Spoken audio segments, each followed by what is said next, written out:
Hello guys, welcome back to my channel. আশা করি তোমরা সবাই খুব ভালো আছো, আমিও খুব ভালো আছি। আজকে চলে এসেছি একটা বিয়েবাড়ির দুপুরের লাঞ্চের মেনু আজকে হচ্ছে মেন বিষয়।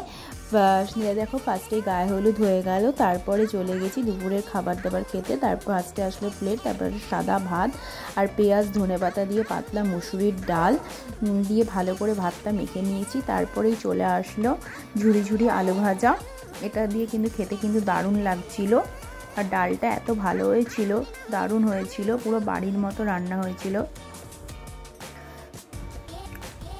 ডাল দিয়ে খুব তৃপ্তি করে কিন্তু আমি খেয়ে নিয়েছি, ডাল ভাত আর আলু ভাজা দিয়ে।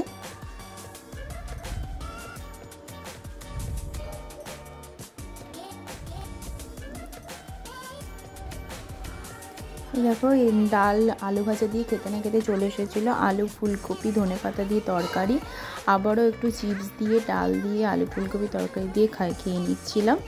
এটা পুরোটা কমপ্লিট করেই চলে এসেছিলো কাতলা মাছের কালিয়া বা কাতলা মাছের ঝোলও বলতে পারো। আর ঝোলটা কিন্তু খুব পাতলা করেছিল, ধনেপাতা দিয়ে খেতে কিন্তু খুব ভালো হয়েছিল। আর একটু লেবু চিপে নিয়ে খেতে কিন্তু দারুণ লাগছিলো। আর মাছটা কতটা ফ্রেশ ছিল দেখো তোমরা, মাছটা কিন্তু খুব ভালো লাগছিলো। এরপর মাছ দিয়ে ভাত খেয়ে নেওয়ার কমপ্লিট করার পর চলে এসেছিলো চাটনি। যদি তোমাদের ভিডিওটি ভালো লেগে থাকে অবশ্যই লাইক শেয়ার কমেন্ট করে দিও আর সাবস্ক্রাইব করে দিও। আজকের জন্য বাই, টাটা।